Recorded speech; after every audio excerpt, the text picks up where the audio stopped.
اب اما حضرت ابو بکر کی والدہ رب سے دعا بھی کر رہی ہے، مولا جلدی سے میرے بیٹے کو ہوش آ جائے، مولا جلدی سے میرا بیٹا ٹھیک ہو جائے، اور نرم نرم پٹیاں بھی کر رہی ہے۔ جب حضرت ابو بکر کو ہوش آتا ہے نا، لوگوں آپ کے ذوق کی قسم، حضرت ابو بکر نے بیدار ہو کر یہ نہیں کہا ماں میرے جسم سے خون نکل رہا ہے، حضرت ابو بکر نے یہ نہیں کہا ماں میرے جسم میں درد ہو رہا ہے، حضرت ابو بکر نے یہ نہیں کہا ماں میں تڑپ رہا ہوں۔ جیسے ابو بکر کی آنکھ کھلی، حضرت ابو بکر نے پوچھا ماں میرے مصطفیٰ کا کیا حال ہے، ماں میرے مصطفیٰ کا کیا حال ہے۔ جب ماں نے یہ بات سنی، ماں نے رو کے کہا بیٹا تیرے لیے میں نے دوائی تیار کی ہے، تیرے لیے میں نے غذا تیار کی ہے، پہلے تو دوائی کھا لے، پھر تو غذا کھا لے، پھر چلتے ہیں تیرے مصطفیٰ کے پاس، جا کر اس کی صورتحال بھی پتہ کرتے ہیں، اس کی طبیعت کا بھی پتہ کرتے ہیں۔ جب ابو بکر نے یہ بات سنی نا، لڑکائی کر کہنے لگے ماں نہ دوا نہ غذا، ابو بکر کو چاہیے دیدار مصطفیٰ۔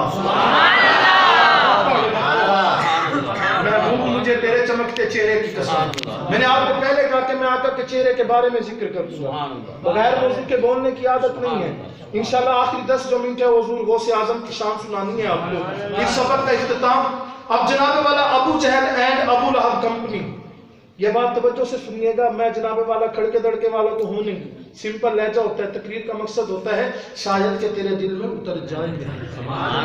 ضرور نہیں ہوتا کہ جناب والا کوئی زور سے بولے تو آپ نے داد دینی ہے، کبھی کبھی جملوں کا وزن بھی دیکھا کرو، کبھی کبھی دیکھا کرو کہ جو بات کر رہا ہے اس بات کے اندر وزن کتنا ہے، میری تقریر پہ تو نہ بول پر آقا کے ذکر پر تو بول۔ ابو جہل اینڈ ابو لہب کمپنی بہت پریشان ہے، یہ جناب والا جدھر بھی جاتے ہیں، جدھر بھی ان کا رخ ہوتا ہے، دیکھتے ہیں کہ چاروں طرف محمد کے غلام نظر آتے ہیں۔ اب یہ حیران و پریشان ہے، یہ بیٹھ کر مشورہ کرتے ہیں یار کیا کیا جائے، جو ہمارے کافر ہیں وہ محمد کے غلام بنتے چلے جا رہے ہیں،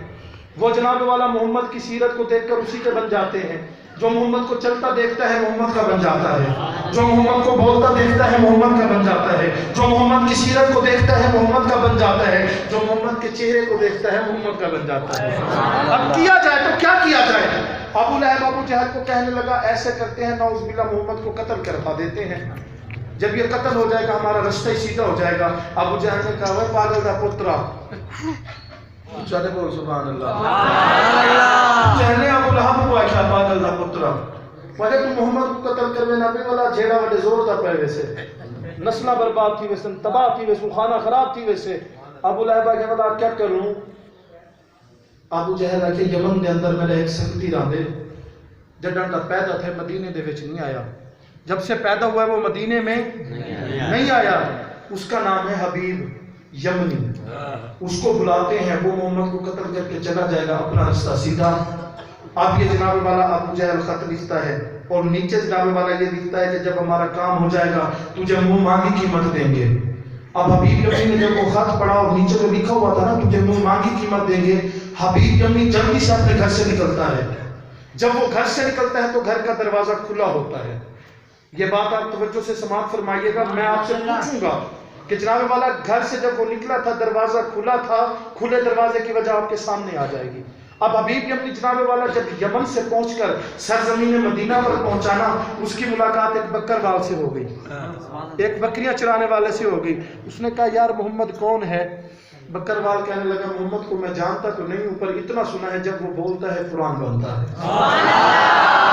اتنا جانتا ہوں جو اس کو دیکھتا ہے اس کا بن جاتا ہے، جو اس کی سیرت کے بارے میں سنتا ہے اس کا بن جاتا ہے۔ اب حبیب یمنی نے جب یہ باتیں سنی، باتیں سن کر جب وہ ابو جہل اینڈ ابو لہب سے جا کر ملا، ابو جہل اس کا ہاتھ پکڑ کر غار میں لے جاتا ہے۔ حبیب یمنی کو جب غار میں لے جاتا ہے نا تو حبیب یمنی کہتا ہے بتاؤ مجھے کس لیے بلایا؟ ابو جہل نے کہا کہ ہمارا ایک بھتیجا ہے جس نے دعویٰ کیا ہوا ہے کہ میں خدا کا نبی ہوں، اس کے جناب والا تبلیغ کا اثر یہ ہے، سیرت کا اثر یہ ہے، جو اس کو دیکھتا ہے اس کا ہی بن جاتا ہے، تجھے اس لیے بلایا تو اسے قتل کر اور قتل کر کے واپس چلا جا۔ حبیب یمنی نے کہا ٹھیک ہے ایسی کوئی بات ہے، لاؤ مجھے خنجر دو میں اس کو قتل کر کے چلا جاؤں گا۔ اب حبیب یمنی خنجر لیتا ہے، خنجر لے کر بغل میں دباتا ہے، بغل میں دبا کر جب غار سے باہر نکلتا ہے نا تو ابو جہل اس کا ہاتھ پکڑتا ہے، ہاتھ پکڑ کے کہتا ہے حبیب محمد کے چہرے کو نہ دیکھنا،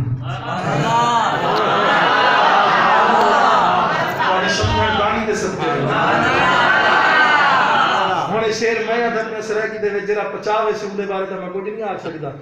ذرا توجہ نال سن سے اونچا لے سے جو آہڑ مہینہ تتا لگ دے شام کو سورج رتا لگ دے سمجھ ہم نہیں کہتا ہے نا سکول میں 9th والوں کو ریاضی پڑھا رہا تھا تو ایک بچے کو میں نے کہا کھڑے ہو جاؤ ٹپا مار کے کھڑا ہوا میں نے کہا بیٹا یہ لوگ کان کیوں بڑھے